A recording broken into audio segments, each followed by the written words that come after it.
வணக்கம்.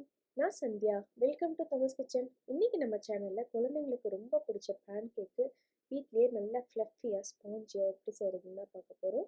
இது இன்னைக்கு நான் செய்ய போற அளவு கண்டிப்பா ஒரு 4ல இருந்து 5 பேன் கேக் வரும். இதுக்கு நம்ம முதல்ல 3 முட்டைய எடுத்துக்கிறோம். இந்த 3 முட்டைய வெள்ளைக்கரு தனியா எடுத்துக்கணும்.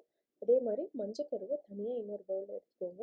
இந்த 3 முட்டையில இருந்து வெள்ளைக்கருவை எடுத்துட்டு உங்ககிட்ட பீட்டர் இருந்துச்சுன்னா நல்லா ஒரு நிமிஷத்துக்கு அதை பீட் பண்ணிக்கோங்க. பீட்டர் இல்லைன்னா விஸ்க் வச்சுட்டு நல்லா நுர வர வரைக்கும் நீங்கள் அதை அடிச்சுக்கணும். இப்போ இது பாருங்கள், நான் விஸ்க் வச்சுட்டு நல்லா பீட்டர் வச்சுட்டு நல்லா ஒரு நிமிஷத்துக்கு இதை நான் அடிச்சுக்கிறேன். அடித்ததுக்கப்புறமா இது கூடவே நான் ஒரு அரை கப் சுகரை நல்லா மிக்சியில் பொடிச்சிட்டு பவுடர் சுகராக இது கூட ஆட் பண்ணிக்கிறேன். போட்டுட்டு மறுபடியும் ஒரு 30 செகண்டுக்கு நான் இதை நல்லா பீட் பண்ணிக்கிறேன். உங்ககிட்ட பீட்டர் இல்லைன்னா விஸ்க் வச்சுட்டு சுகரும் வெள்ளைக்கருவும் நல்லா மிக்ஸ் ஆகிற மாதிரி பார்த்துக்கோங்க. அடுத்து மஞ்சக்கருவை நல்லா விஸ்க் வச்சுட்டு கொஞ்சம் லைட்டாக அடிச்சிட்டா போதும். அதையும் நம்ம வெள்ளைக்கருவோட இப்போ ஆட் பண்ணிக்க போகிறோம். போட்டுட்டு நல்லா ஜென்ட்லாக லைட்டாக மிக்ஸ் பண்ணி விடுங்க. ரொம்ப அடித்து கலக்கணும்னு அவசியம் இல்லை. அப்போ தான் நம்மளுக்கு நல்லா அந்த ஃப்ளஃபினஸ் வரும். இந்த மாதிரி லைட்டாக மிக்ஸ் பண்ணி விட்டுட்டு இது கூடவே நம்ம இப்போ 1 கப் மைதா மாவு ஆட் பண்ணிக்கிறோம். போட்டுட்டு அதையும் போட்டுட்டு நல்லா மிக்ஸ் பண்ணிக்கோங்க. மிக்ஸ் பண்ணும்போது உங்களுக்கு இது கொஞ்சம் கெட்டியாக தான் இருக்கும். இந்த டைமில் நீங்கள் ஒரு 1/2 டீஸ்பூன் பேக்கிங் பவுடர் போட்டுக்கோங்க. பேக்கிங் பவுடர் போட்டுட்டு எந்த அளவு வேணுமோ அந்த அளவு நீங்கள் பால் ஊற்றிக்கோங்க. மேக்ஸிமம் இதுக்கு 1/4 டம்ளருக்கு மேலே பிடிக்காது. நம்மளுக்கு இந்த கன்சிஸ்டன்சி எப்படி இருக்கணும்னா நல்லா இட்லி மாவு மாதிரி நல்லா கெட்டியாக இருக்கணும். அதனால் நான் பேக்கிங் பவுடர் ஒரு 1/2 டீஸ்பூன் போட்டுட்டு கொஞ்சமாக மட்டும் பால் ஊற்றிட்டு நல்லா மிக்ஸ் பண்ணிக்கிறேன்.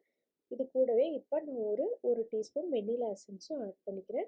போட்டுட்டு எல்லாத்தையும் நல்லா மிக்ஸ் பண்ணிக்கோங்க. இப்போ பாருங்கள், மிக்ஸ் பண்ணி விட்டுட்டு நான் உங்களுக்கு காமிக்கிறேன். பேட்டர் நல்லா எப்படி இருக்குது பாருங்கள், நல்லா கெட்டியாக இருக்கும். அப்போ தான் நம்மளுக்கு நல்லா ஃப்ளஃபியாக வரும்.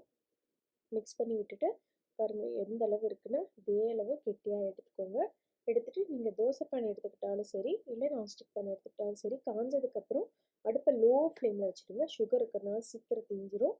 வச்சுட்டு இந்த மாதிரி நல்லா ஊத்தாப்பம் மாதிரி ஊற்றிட்டு ஒரே ஒரு டீஸ்பூன் எந்த வாசமும் இல்லாத ஆயிலாக ஊற்றிக்கோங்க. ஊற்றிட்டு மூடி வச்சுட்டு ஒரு 30 செகண்ட் மட்டும் விட்டுடுங்க. 30 செகண்ட்க்கு அப்புறம் திருப்பி போட்டுட்டு மறுபடியும் ஒரு 20 செகண்ட் இருந்தால் போதும். இப்போ நான் திருப்பி போட போகிறேன். பாருங்கள், திருப்பி போடும்போதே நமக்கு நல்லா தெரியும் எந்த அளவு ஸ்பாஞ்சியாக வந்திருக்குன்னு.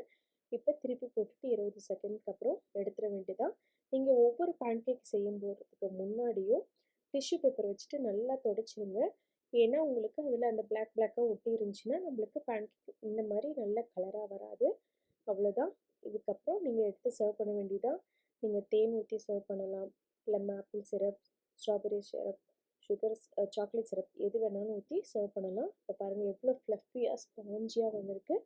கண்டிப்பாக இந்த வீடியோ ட்ரை பண்ணி பார்த்துட்டு எப்படி இருந்ததுன்னு சொல்லுங்கள். இந்த வீடியோ பிடிச்சிருந்துச்சுன்னா லைக் பண்ணுங்கள். மறக்காமல் நம்ம சேனல் தமஸ் கிச்சனை சப்ஸ்கிரைப் பண்ணிக்கோங்க. நன்றி, வணக்கம்.